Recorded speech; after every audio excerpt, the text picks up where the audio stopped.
Ketemu lagi dengan aku Renia di program persembahan untuk Bunda di Mata Milenial Indonesia TV, Matanya Indonesia. Bunda cerdas, keluarga bahagia. Aku hari ini punya topik tentang beban Bunda untuk bahagia dan sempurna. Kenapa pakai ini gitu kan ya? Aku mau tanya deh, Bunda sering nggak sih merasa terbebani sama banyak hal? Merasa diri tuh harus terlihat selalu sempurna, mengerjakan segala sesuatunya tuh maunya sendiri. Terus selalu berusaha menyenangkan orang lain. Terus takut salah dalam melakukan apapun itu Bunda selalu sering ngerasa takut salah gitu. Nah, tapi dalam perjalanannya Bunda begitu tuh, Bunda nggak sadar kalau semua itu membebani diri Bunda gitu. Jadi outputnya kurang mencintai diri sendiri. Nah, hari ini aku udah kedatangan tamu seorang psikolog namanya Mbak Nania. Treng, tring. Kebetulan udah ada sama aku di studio buat ngobrol sama bunda-bunda. Tunggu ya, kita bakal ngobrol-ngobrol lagi langsung sama Mbak Nania. Oke, nah kita langsung aja ya ke pertanyaan-pertanyaan aku ke Mbak Nania. Iya, selamat datang Mbak Nania di studio. Makasih buat waktunya. Bener kan ya Mbak Nania ya? Benar. Benar Mbak Renia. Thank you waktunya buat nemenin bunda-bunda di rumah, terus nemenin aku juga di studio ngobrol-ngobrol sama kita di sini. Nah Mbak, ini pertanyaan aku mewakili bunda-bunda kayaknya sih. Kenapa sih Mbak perempuan itu suka ngasih beban ke dirinya sendiri, tapi mereka nggak sadar gitu sebetulnya? Oke, menarik sih sebenarnya mengasih beban itu kan sebenarnya berbeda ya setiap orang ya. Mungkin yang paling sering membuat pikiran itu jadi beban adalah konsep sosial nih. Sosial yang memberikan ibu yang baik adalah ibu yang seperti ini, ibu yang sempurna adalah ibu yang seperti ini. Jadi ketika si konteks sosial ini ada di kepala para ibu-ibu nih, oh kok saya tidak bisa seperti itu ya, ada gap nih antara ekspektasi sama realita, nah itu yang akhirnya membuat jadi beban. Tapi kan balik lagi ya, ada juga ibu yang merasa, oh kalau masyarakat ngomongnya ibu yang sempurna, ibu yang tidak bekerja contohnya gitu kan, tapi dia bekerja tapi dia punya aktualisasi diri yang kayak, ya saya tahu kok saya bekerja itu karena saya harus menopang keluarga, saya juga ini bekerja dalam bentuk aktualisasi diri saya, itu kan akan berbeda penangkapannya buat diri sendiri gitu. Jadi beban itu balik lagi nih bagaimana mempersepsikan, si ibu ini mempersepsikan apakah si konsep sosial ini jadi beban buat dia atau memang ya sudah dia menerima dirinya, dia punya self awareness yang baik, dia menerima oke, saya tidak seperti itu tapi saya bahagia nih dengan diri saya saat ini gitu. Tergantung si individunya memahami hal-hal yang tadi Mbak mention gitu ya. Kalau dia mau menjadikan itu paksaan terhadap dirinya terus dia berusaha melakukan, akhirnya jadi beban. Betul. Nah, tapi kalau ya udahlah, let it flow. Ya udah gitu. Kalau misalkan ya udah memang di luar sana ada konsep yang ibu tuh harus seperti ini, tapi saya sudah berusaha yang terbaik kok untuk suami saya, untuk anak, itu kan akan berbeda gitu penangkapannya dibandingkan ibu yang kayak berusaha untuk mencapai yang idealnya yang masyarakat buat gitu, ya gitu dalam tanda kutip stigma gitu. Ya. Stigma itu stigma gitu. Yang udah ada dalam masyarakat. Betul, kan akan berbeda di situ penangkapannya. Nah, oke, itu tadi kita bahas tentang kenapa perempuan suka ngasih beban ke dirinya sendiri gitu ya. Nah tuh penjabarannya sedikit banyak itu Bun. Kira-kira ada nggak dalam diri Bunda terbersit hal-hal yang demikian gitu? Gimana Bunda menyikapi stigma ibu rumah tangga yang ideal, istri yang ideal? Betul. Ke dalam diri Bunda sendiri. Nah kalau dari sisi psikolognya nih Mbak ya, wajar nggak sih seorang istri gitu merasa muncul pertanyaan, aku nih udah jadi pasangan yang baik belum ya buat pasangan aku? Betul. Terus dia ngerasa kok aku kurang sempurna ya kayaknya jadi ibu yang kayak gitu. Itu dari sisi psikolog nih, wajar nggak sih seorang perempuan punya pertanyaan-pertanyaan itu ke dirinya sendiri ya? Ya tadi Mbak mention beberapa ya, perubahan bentuk tubuh setelah melahirkan. Apalagi sekarang kan lagi zamannya kongko-kongko reuni ya, walaupun pandemi ya, tetap loh lewat Zoom tuh bisa gitu kan ya gitu. Terus ngebandingin diri sama temennya gitu. Lain Zoom aja kan suka ada body shaming juga kan. Nah itu hal-hal pertanyaan-pertanyaan yang demikian muncul dalam diri seorang perempuan, let's say istri atau ibu-ibu gitu. Wajar nggak sih Mbak? Atau gimana? Iya, wajar sih karena kan pasti kita ingin memberikan yang terbaik ya buat pasangan gitu kan, terutama pasangan apalagi dengan anak. Mungkin yang sering muncul adalah apakah saya pasangan yang baik nih untuk pasangan saya gitu. Terus akhirnya bertanya-tanya di dalam kepala gitu kan. Bertanya-tanya, iya saya bener nggak ya? Aduh suami saya sayang nggak ya? Aduh saya udah jadi istri yang ideal belum ya buat suami saya, kan itu bertanya-tanya, akhirnya muncul lagi insecurity itu gitu. Tapi balik lagi nih sebenarnya pasangan yang ideal atau yang baik itu tuh seperti apa sih, kan idealnya pasangan A sama pasangan B itu berbeda ya.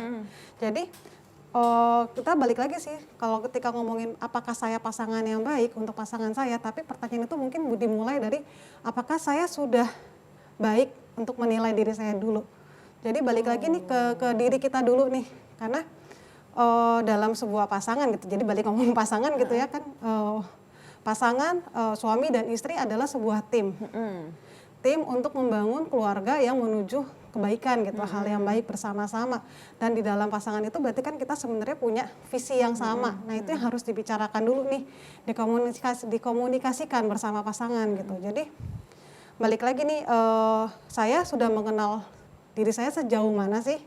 Saya punya kekuatan apa? Saya punya kelemahan apa? Saya punya konsep diri seperti apa? Jadi ketika bersama dengan pasangan, saya tidak lagi menuntut pasangan saya atau saya ini harus terbaik buat pasangan saya gitu. Memaksakan dirinya melakukan Iya, hal-hal yang terbaik untuk pasangannya. Betul, tapi jadi dimulai dari mengenal diri dulu nih, aware gitu, self awareness dulu dengan diri kita gitu, bisa menerima kekurangan kita gitu, bisa tahu nih saya punya potensi ini gitu, dan selain diri kita juga tahu nih kelemahan dan kekurangan pasangan kita pastinya ya, dan juga itu yang jadi sebenarnya bumbu ya di dalam apakah saya jadi pasangan yang baik gitu. Jadi dimulai dengan apakah saya sudah baik nih menilai diri saya. Jadi kalau kita tahu kekuatan kita, jadi kita tidak menuntut apapun dari pasangan.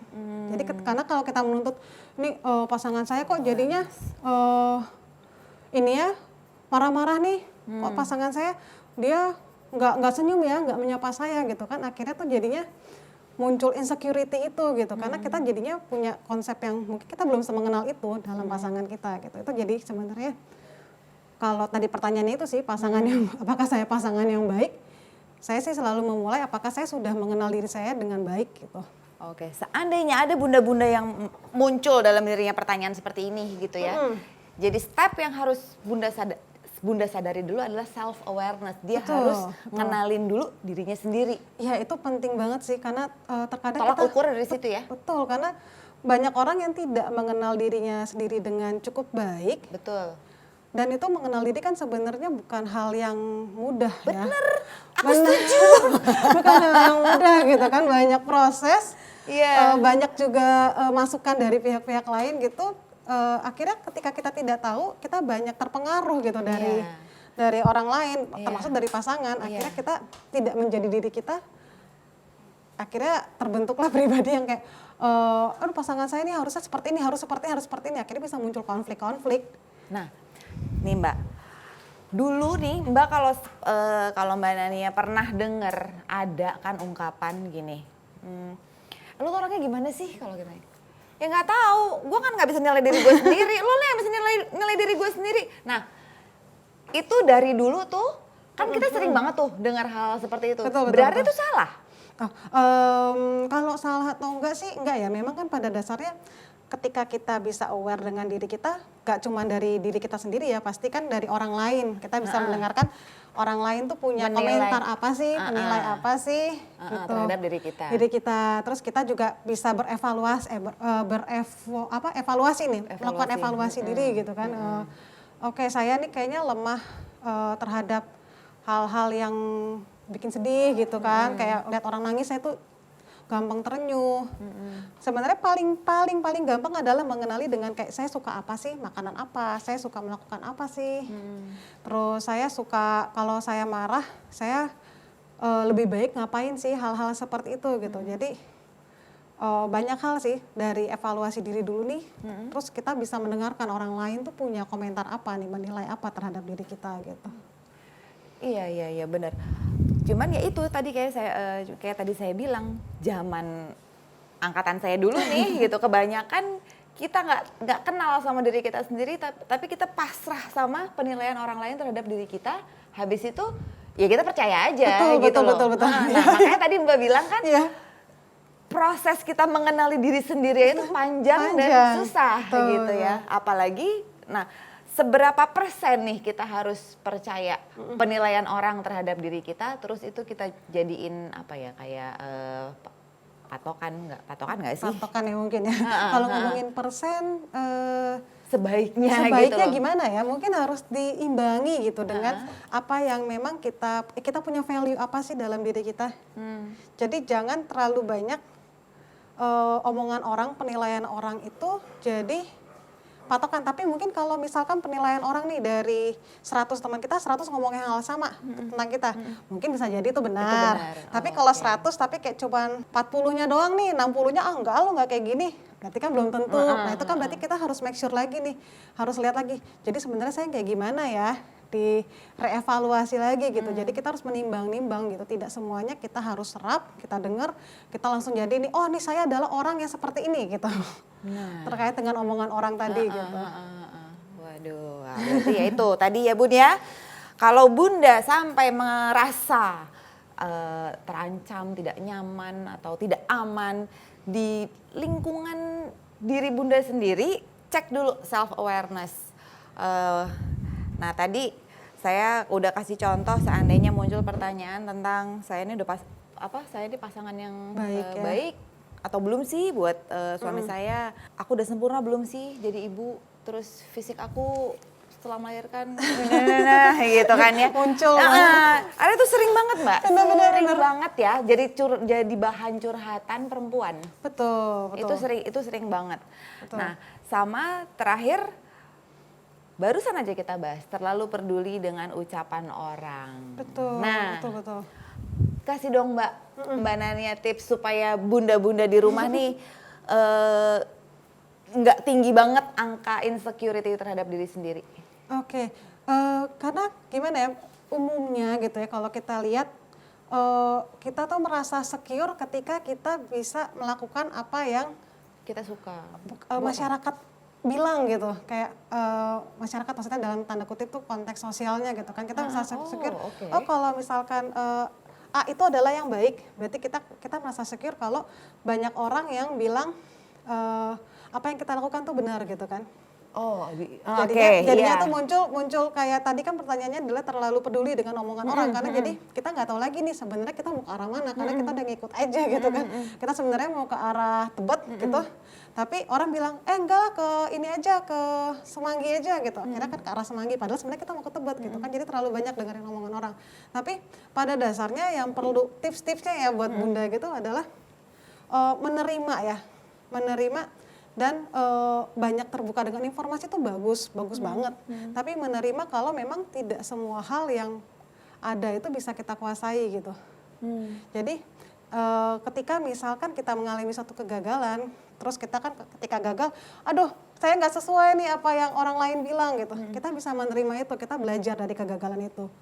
Kita punya pilihan untuk kayak menerima kegagalan itu untuk jadinya kayak jadi sedih berterus-terusan gitu, atau kita menerima kayak oke, saya gagal, gimana ya caranya supaya saya bisa improve lagi, bisa memperbaiki diri lagi. Jadi menerima kegagalan, karena pada dasarnya setiap manusia kan tidak mungkin sempurna gitu, terus aja pasti akan gagal gitu kan. Tapi gimana kita bisa melenting lagi gitu, menerima kegagalan itu. Dan yang terakhir adalah mengatasi rasa bersalah gitu. Pasti ketika kita tidak sesuai dengan konteks idealnya, itu kan jadi beban buat bunda ya, tadi bunda harus sempurna itu kan. Kita harus belajar untuk mengatasi rasa bersalah itu gitu. Kalau memang tidak ada yang benar-benar sempurna, tapi kita sudah bisa melakukan apa sih yang terbaik buat suami, buat anak, Terus mengatasi rasa bersalah itu bisa dengan melihat lagi nih sebenarnya value kita nih seperti apa sih, peran kita sebagai istri, sebagai ibu tuh seperti apa. Terus kita juga bisa relaksasi, terus mempunyai waktu untuk istilahnya tuh mundur sejenak gitu. Rasa-rasa mungkin ada rasa bersalah nih ketika tidak bisa mencapai si ekspektasi itu gitu. Ekspektasi yang diminta sama sosial dan lingkungan. Atau mungkin dia punya ekspektasi ketika tidak tercapai bisa jadi muncul rasa bersalah Diri kan, sendiri. rasa Oh, bersalah, ekspektasi diri sendiri juga bisa bisa ya, Mbak, jadi ya? ketika itu tidak tercapai gitu kan. Terus dapat kritik gitu dari orang sekitar, itu kan pasti sama bunda, oleh bunda-bunda otomatis itu akan muncul, aduh saya gagal ya. Nah itu perlu banget untuk mengatasi si rasa bersalah itu. Jadi kalau boleh aku recap tuh lebih kepada kayak menerima gitu kalau kita tidak semua hal bisa kita kuasai gitu. Kita belajar, tetap belajar, tapi pada akhirnya mungkin tidak semuanya bisa kita kuasai, Kita punya tidak apa-apa, batasan. tidak apa-apa. Diri kita gitu. punya batasan. Betul. Terus yang kedua kita juga menerima kegagalan dan juga mengatasi rasa bersalah itu sih. Gitu bunda-bunda. Ya gitu Bunda, segmen 1 ini kita ngebahas tentang insecurity diri kita terhadap kritikan, stigma sosial ataupun ekspektasi diri kita yang terlalu tinggi karena kita nggak mengenali diri kita sendiri ya, kemampuan diri kita sendiri. Oke, nih masih banyak yang bakalan aku bahas nih tentang topik kita hari ini dengan Mbak Nania. Tapi kita berdua harus break dulu sebentar. Bunda-bunda jangan kemana-mana, tunggu kita berdua ya.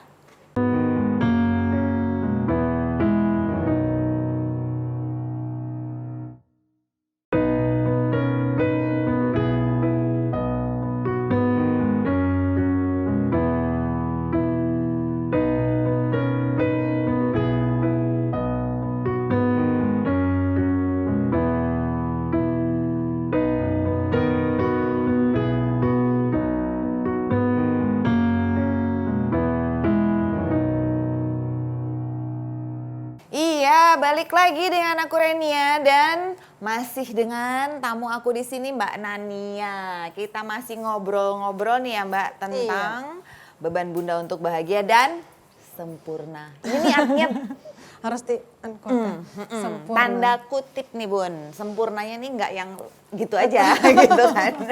Kayaknya usaha gitu untuk terlihat sempurna. Nah Mbak, tadi kita di segmen pertama kita udah bahas tentang insecurity. Dalam diri perempuan, terutama ibu-ibu kebanyakan. Nah ini juga nih segmen yang kedua nih kita masih ngebahas tentang hal-hal yang demikian. Cuman ini masuk kategori apa nih kalau dalam psikolog? Bunda nih sering banget khawatir terhadap semua kegiatan anak.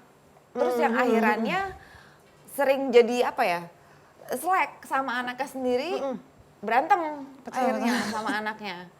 Udah gitu curigaan gitu kalau suaminya pulang kantor telat, terus nggak ngerasa apa hilang trust issue ya. Betul. Terhadap pasangan. Terus kadang uang juga sering jadi pemicu pertengkaran. Betul. Terakhir ini aku rangkum jadi 4 karena ini yang paling banyak, yang paling umum terjadi Isu-isu yang umum yang terjadi ya pada pasangan gitu atau antara hubungan ibu dengan anak gitu, yang mengakibatkan kalau tadi udah sering bergesekan sama suami, komunikasi jadi kurang.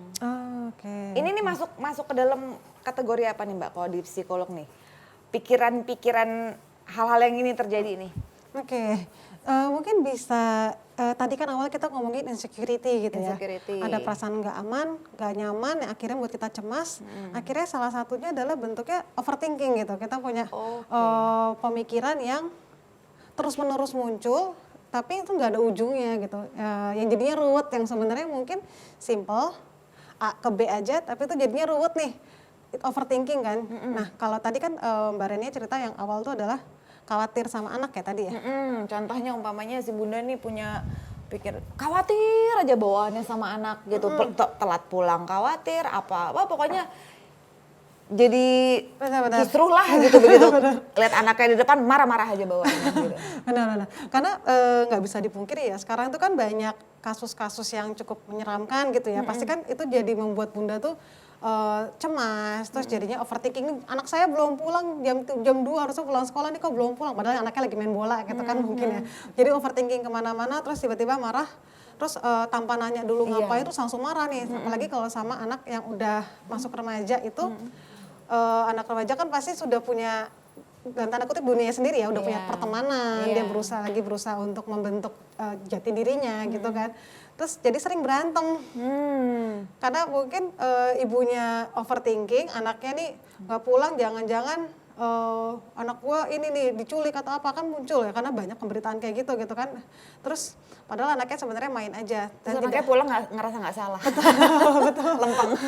Karena mungkin mamanya juga pas itu nanyanya juga langsung emosi gitu, marah gitu. Jadi sebenarnya akan lebih enak gitu ya buat para bunda gitu. Karena berhadapan dengan remaja itu kan susah-susah sulit ya. Susah-susah sulit. Gampang-gampang susah. Susah-susah sulit itu susah banget. Susah banget. Padahal anak saya belum remaja. Kalau saya membayangkan karena remaja itu kan sebenarnya gampangnya karena mereka tuh udah bisa diajak diskusi kan. Beda kalau sama anak-anak yang masih balita gitu kan. Ketika remaja udah bisa diajak diskusi, udah tahu aturan, tapi sulitnya adalah karena mereka tuh udah punya mau, terus udah jadi muncul, udah punya peer, udah banyak ngikut teman-temannya gitu kan, jadi ya gampang-gampang susah gitu. Nah yang paling penting adalah bagaimana kita bisa menjadi teman nih buat anak. Teman buat anak tuh berarti kita bisa menjadi pendengar yang baik nih. Jadi berkomunikasi gitu ya, berkomunikasi ya dengan si anak gitu supaya untuk kita punya overthinking, kita komunikasikan gitu ke anak. Mama nih cemas loh, kamu kok jam segini belum pulang, kamu tadi kemana, kan enak ya lebih pertanyaannya karena kita mengutarakan apa yang kita rasa dan kita bertanya dari sisi dia. Jadi ketika anak merasa orang tuanya bisa menjadi teman buat dia akan jadi lebih terbuka nih.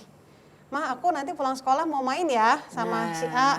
Oke. Gitu, jadi lebih terbuka, ada keterbukaan gitu dibandingkan ketika anaknya belum ngomong tiba-tiba kamu harus pulang jam segini gini.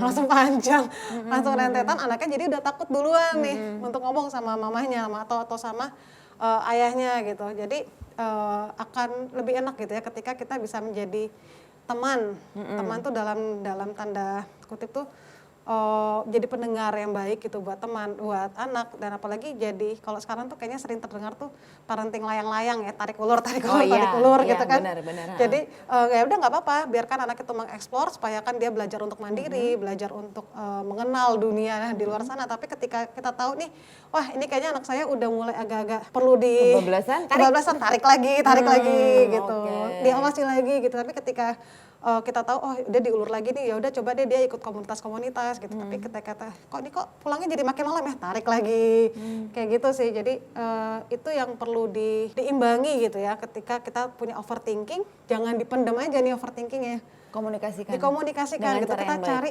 solusinya apa ya supaya nanti tidak jadinya jadi marah-marah gitu. Hal ini juga sama sih, tadi kan Mbak Renia cerita soal terhadap pasangan gitu. Kadang kan ya itu karena perempuan tuh kan cenderung bergeraknya kita nih lebih pakai emosi ya. Betul. Kalau udah di sini ngomong apa, di sini iya betul. Gitu aja. Nah, kontrol di sini emang perempuan lemah gitu loh Mbak. Jadi di-remind dong supaya kita kaum perempuan ini nggak main cakar gitu maksudnya. Nah, kalau sama pasangan tuh gimana? Sama gitu juga? Ketika sama pasangan tadi apa Mbak kalau contoh keduanya? Umpamanya contohnya nih suaminya telat pulang terus lupa ngabarin. Lupa ngabarin ya. Si istrinya udah nyiapin makan malam, dia nggak pulang-pulang, tapi ya nggak mau nelfon juga, gitu kan ngeselin ya, kenapa dong? Handphonenya nggak dipakai buat nelfon aja nanya gitu. Nah itu gimana tuh kalau dia sebaiknya bijaknya? Kadang ya? Gini nih, mau nelfon gengsi, padahal lakinya lupa, gitu. Tapi memang tadi Mbak Renia benar sih yang kalau perempuan tuh kan geraknya di emosi ya, umumnya gitu. Kalau laki-laki lebih di logik kayak mungkin dia menganggap itu sesuatu yang simpel aja, kan saya di kantor.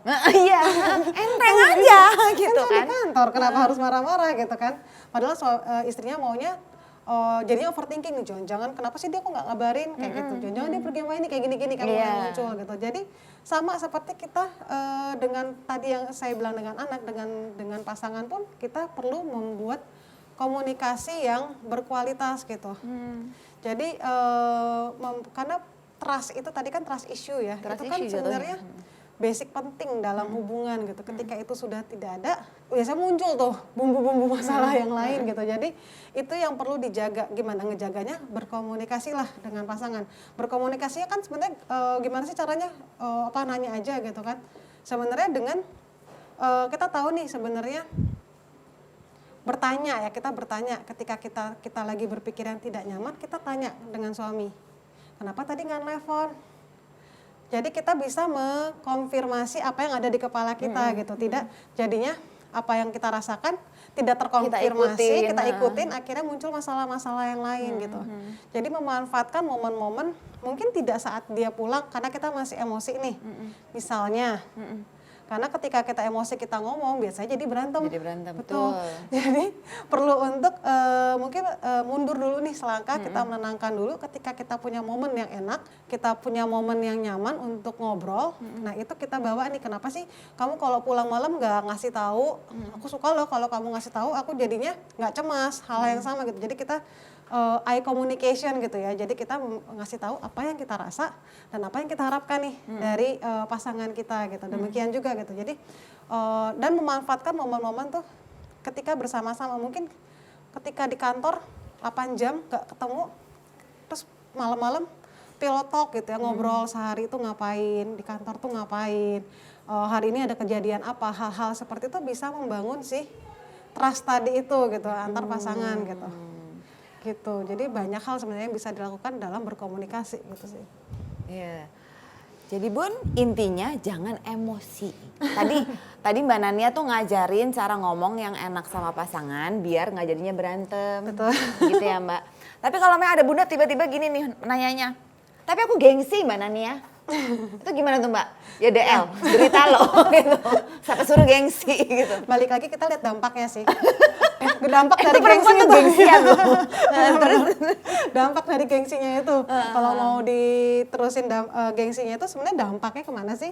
Oke. Wah ini dampaknya jadinya merembet kemana-mana gitu. Karena kan masalahnya tidak selesai, masalah satu tidak selesai, masalah lain akan mengikuti biasanya ngekor gitu kan. Iya benar-benar. Gitu, jadi harus dipikirin nih kalau saya terus-terusan gengsi, terus-terusan juga aku begini gitu begini, ya. capek kan jadi sebenarnya. Diri sendiri juga yang capek sebetulnya kalau ngikutin gengsi. Maunya kan ya kayak yang Mbak Nania bilang tadi. Nah ya efeknya juga kan jadi ini ya Mbak ya, waktu untuk ngobrol sama suami. Kalau dia ngikutin emosinya doang, jadi apa namanya, jadi berkurang. Iya. Quality time-nya, jadi ngobrol kualitasnya. Fokus pada solusi sebenarnya sih ya. Jadi pemicunya si rasa insecure ini karena overthinking bisa jadi. Bisa jadi. Terus apa tadi ada satu lagi tapi aku kok lupa. Selain overthinking, apa tadi ada Mbak ngomong satu kalimat. Udah nanti deh siapa tahu di segmen 3 aku ingat. Terus saya juga lupa. Oke deh. Ya, Bun, jadi di segmen yang kedua ini udah paham ya apa itu overthinking dan betapa ruginya kalau Bunda ngikutin emosi terus tetap diikutin itu pikiran-pikiran buruk yang ada dalam kepala. Dikonfirmasi. Konfirmasi, belajar komunikasi yang baik juga ya Mbak ya, gitu. Oke, nah sekarang aku sama Mbak Nania masih bakal nemenin Bunda sih nanti di segmen yang ketiga, tapi kita berdua mau break dulu, mau ngeteh dulu ya. Di sini dingin banget soalnya. Jangan kemana-mana.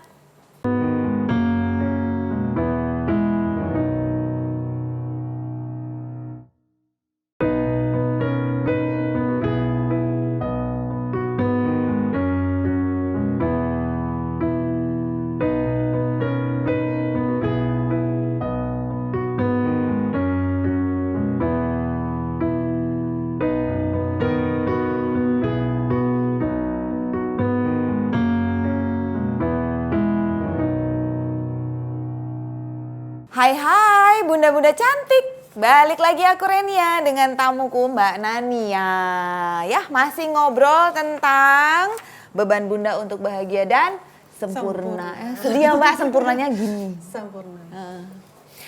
Oke, nah Mbak, tadi kita udah bahas tentang insecurity dalam diri perempuan. Habis itu nggak bagus gitu kan ya Mbak, tadi udah kasih tipsnya. Udah gitu Seringnya kita perempuan overthinking karena ngikutin perasaan, ya seolah-olah kalau kita udah merasa itulah yang benar, yang ada di sini, udah kayak hakim gitu. Nah itu nggak baik juga gitu tadi ya. Intinya insecurity sama overthinking tadi kan solusinya dari Mbak Nania itu adalah maintain komunikasi. Betul, betul. Ya, Dengan baik pasangan. itu dengan pasangan maupun dengan pun anak-anak juga. gitu ya Bun ya. Nah sekarang di segmen 3 ini aku mau bahas juga masih tentang perempuan dengan pasangannya. Oke. Gitu Mbak. Sedikit tentang privacy dalam berumah tangga, hubungan rumah tangga gitu Mbak. Bener nggak sih untuk menjaga kepercayaan tuh tetap harus ada batasan privasi antara istri dan suami? Kalau benar, batasannya tuh seberapa Mbak? Oke, benar-benar. Kalau menurut saya ya, menurut saya sebenarnya kalau dengan antara pasangan itu terbuka itu perlu. Karena balik lagi tadi kan yang kita bahas tuh ketika tidak terbuka akhirnya muncul overthinking nih, kok suami belum pulang gitu kan. Jadi untuk memunculkan rasa trust. Tapi di balik itu sebenarnya kita juga perlu ada batasan-batasan yang namanya privacy itu. Nah itu sebelum kita menentukan batasan itu ada baiknya untuk kembali lagi nih dibicarakan sebenarnya mana yang membuat pasangan saya nyaman, mana yang tidak nyaman. Karena bisa jadi nih ada orang yang nyaman-nyaman aja nggak apa-apa nih handphonenya dicek atau dompetnya dibuka gitu. Siapa tuh yang suka kayak gitu tuh? Hah? Siapa? Kan sebenarnya tapi ada yang nggak nyaman kan sebenarnya. Nah itu kan harus dibicarakan juga gitu dengan pasangan. Saya tuh bukan karena saya nyimpan sesuatu loh di handphone, tapi itu adalah ruang privasi saya gitu. Jadi sebenarnya ruang privasi itu memberikan batasan buat pasangan untuk punya ruang untuk dirinya pribadi gitu. Karena kan kita meskipun kita pasangan, kita tim, kita punya berkeluarga, membangun keluarga, tapi kita adalah masing-masing individu yang berbeda. Pribadi itu butuh ruang untuk terus berkembang dan bertumbuh. Nah mungkin di dalam situ adalah si privacy itu, tapi supaya tidak muncul overthinking bagi para bunda ya. Ini kok suami saya kok handphonenya deket terus ya. Nah itu harus dikasih tahu nih batasannya, kita mana nih yang nyaman, mana yang enggak gitu. Oke mungkin saya nggak nyaman handphone saya dibuka, tapi kalau kamu mau buka Ya nggak apa-apa juga. Gitu. Ya ngomong gitu kan, jadi izin. batasan izin privacy itu jadi nggak nunggu dia tidur dulu terus kita kulik-kulik gitu ya. Bener, terus nanti tiba-tiba muncul ini kan muncul overthinking lagi, masalah lagi gitu. Jadi sebenarnya privacy itu juga perlu ya ada di dalam pasangan selama itu dibicarakan gitu. Ini saya nggak nyaman kamu gini, saya nggak apa-apa kamu nyaman kayak gini. Jadi bisa jadi nih kalau misalkan privasinya itu terkait dengan kerjaan pasangan, kan ada ya hal-hal tertentu yang memang tidak bisa dibicarakan karena ini adalah privasi terkait dengan pekerjaan. Itu juga kita harus bisa menghormati itu, menghargai itu gitu. Atau juga memang si privasi yang hal-hal yang sebenarnya lebih simpel, handphone, dompet itu karena memang itu adalah batasan saya, boundary saya gitu. Kita harus bisa menghargai itu gitu. Nah dari situ ketika kita bisa menghargai batasan yang pasangan saya Hmm. buat, itu bisa jadi fondasi dalam pasangan untuk kepercayaan tadi kita itu terhadap gitu. pasangan, Betul. rasa percaya itu ya. Oke, dah tuh kan. Trust issue. Betul. Trust issue bisa outputnya ke overthinking. Kalau ini dua udah nggak diselesain cepat, jadi insecure juga akhirannya. Terus nanti jadi muncul tuh bumbu-bumbu lain, kait-mengait ya. terus. Iya. Jadi privacy itu dalam hubungan kita sesama pasangan maupun anak ya. Betul, dengan anak benar-benar juga perlu ya Mbak ya, benar ya? Perlu banget. Apalagi kalau anaknya udah masuk remaja ya. Kalau mungkin anak masih kecil kan masih di bawah kontrol kita ya. Ketika udah remaja pasti dia juga butuh nih ruang untuk dirinya sendiri dan kita perlu untuk menghargai itu gitu. Kita memberikan dia kepercayaan dan di mana kita mengajarkan anak untuk bisa bertanggung jawab untuk menjaga kepercayaan yang orang tuanya beri. Oke, gitu. tuh. Sebetulnya banyak banget loh Bun, masukan-masukan yang dikasih sama Mbak Nania gitu. Kalau dari aku yang mendengarkan langsung di sini, semua solusinya adalah komunikasi ya Mbak. Betul. Karena itu kunci ya ketika kita tinggal satu rumah, kalau komunikasi itu tidak dijaga, ya udah terus aja tuh nanti Iya. muncul. Kita hidup dengan overthinking kita, persepsi kita terhadap suami. Iya. Suami pun juga begitu, tidak terkomunikasikan, akhirnya bisa Dalam jadi satu rumah ada pertengkaran, dua dunia. Benar, apalagi sama anak lagi ditambah lagi. Semua kuncinya, solusinya komunikasi, biar nggak banyak gesekan. Nah, tadi batasan privacy itu bentuk kita menghargai pasangan juga, bentuk kita menghargai orang tua menghargai anak, anak menghargai orang Betul. tua. Pokoknya ya timbal baliknya seperti itu ya Bun ya. Jadi perlu ada dan di sini memang bisa ya, bisa ya Mbak ya, bisa kalau mau gitu. Nah Mbak, ini ada nih statement, semakin lama hubungan, semakin kita butuh kompromi dan komitmen. Bener nggak sih menurut Mbak Nania? Kalau saya sih lebih percaya bukan semakin lama, tapi di awal hubungan itu perlu namanya kompromi dan komitmen. Oh gitu, Wah, jadi iya. dia fondasi nih. Fondasi sebenarnya, selain tadi si trust, si komunikasi gitu. Karena bayangkan ya, kita adalah tadi pribadi, ketemu pribadi lain, pribadi yang satu punya kekuatan kelemahan, pribadi yang satu lagi juga punya kekuatan kelemahan, Background yang punya beda mungkin juga emotional ya. baggage-nya sendiri, ketemu, ketika tidak ada kompromi, itu akan jadi banyak permasalahan di situ gitu. Jadi sebenarnya bukan semakin lama, tapi itu Di awal. di awal. Balik lagi tadi ke self awareness tadi, gimana kita mengenal diri, kita mengenal pasangan, gimana kita bisa berkompromi nih. Pasangan saya nggak bisa masak, iya. bukan berarti saya harus untuk dia bisa masak, tapi saya bisa berkompromi. Oh ya udah, pasangan saya nggak bisa masak, nggak apa-apa. Saya pesen Gojek. Saya bisa gojek. Saya pesen Tapi GoFood. itu tidak jadi masalah, gitu, tidak jadi isu gitu. Saya bisa berkompromi dengan itu, tapi karena saya menerima dia padanya. Tapi begitu juga dengan pasangannya gitu. Saya bisa berkompromi nih dengan kelemahan pasangan saya, dan juga kayak kita main puzzle aja, kan ketemu tuh ya ujung-ujungnya gitu. Jadi itu yang bukan semakin lama, tapi sebaiknya di awal itu kompromi itu, karena dari kompromi itu kita sama-sama bisa komit nih, kita ke arah yang sama nggak ya? Oke, betul Gitu. sih. Ya, aku setuju. Berarti bukan semakin lama hubungan, terus semakin kita butuh, tapi justru kita butuhnya tuh di awal, Betul. supaya hubungan itu bisa lama gitu ya Mbak ya, dibalik ya. Dibalik, karena kalau enggak ya nanti Ya terlalu gitu deh, foundationnya nggak kuat, gampang Iya. shake nanti dasarnya gitu. Oke, nah last but not least nih Mbak, tentang si time. time apa nih? Nah, ada family time, couple time, me time.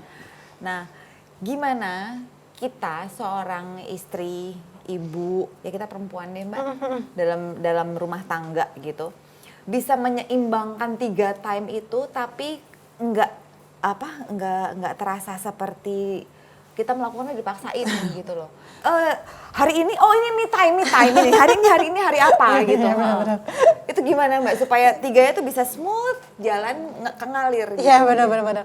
Apa tadi, family time, couple time, Couple time, me sama me time. time. Jangan melakukan itu karena terpaksa ya sebenarnya ya. Tadi kan jadi memang kita ingin melakukan itu gitu. Intinya sih sebenarnya the power of when. The power of when. Kapan nih kita bisa melakukan itu gitu. Karena bukan karena waktunya lebih banyak di keluarga, tapi kita balik lagi ke kita melakukan itu karena kita bahagia. Kita melakukan itu untuk keluarga. Jadi misalkan nih family time sama me time atau couple time atau family time sama me time gitu ya, itu bisa dilakukan bersama-sama ketika saya tuh punya passion di masak. Saya ngerasa bahagia nih ketika masak. Ya udah, ketika masak saya bisa ngajak anak saya ikut masak atau suami saya ikut masak, jadilah family time. Oh, jadi Family time gitu. Jadi Iya, saya melakukan itu, benar, saya jadi bahagia gitu karena saya bisa melakukan itu bersama-sama. Jadi bukan karena kayak saya harus punya 2 jam untuk me time.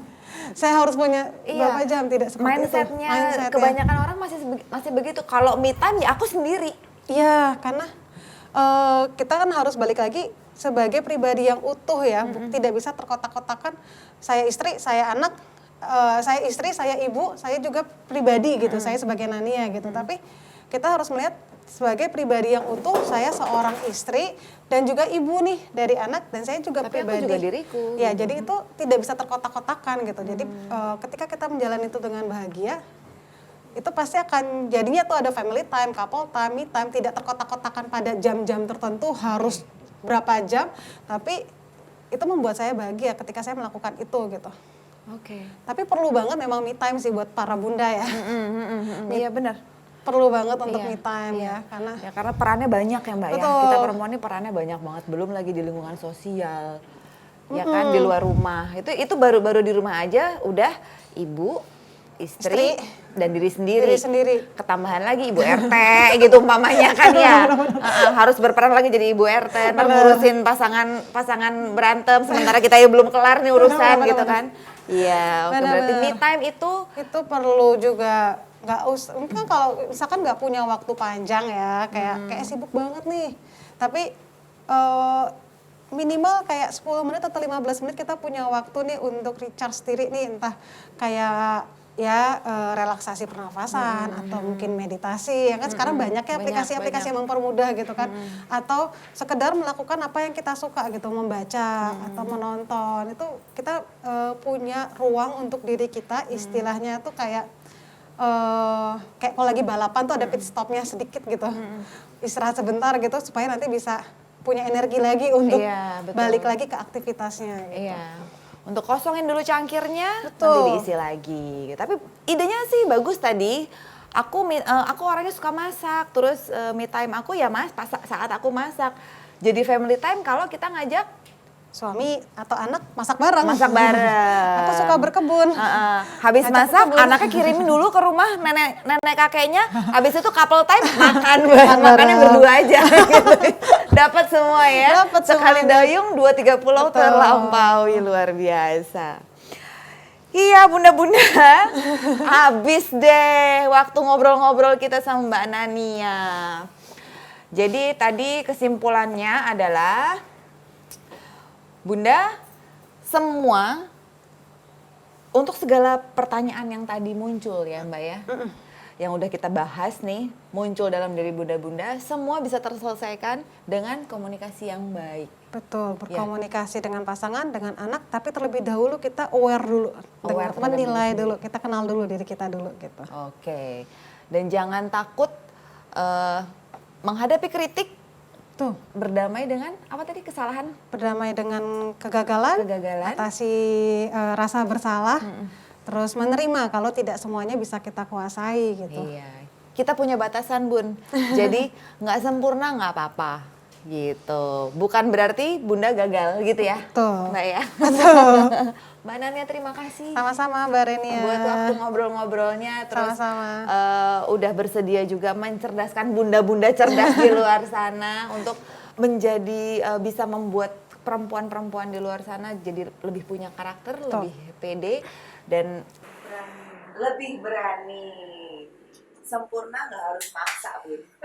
Kalau emang bisa lakuin, kalau nggak usah dipaksa. Gitu ya. Oke Bunda, waktunya aku dan tim persembahan untuk Bunda undur diri dulu sampai kita ketemu lagi di persembahan untuk Bunda yang berikutnya. Tetap di Mata Milenial Indonesia TV, matanya Indonesia. Bunda cerdas, keluarga bahagia. Renia dan tim pamit dulu, bye-bye.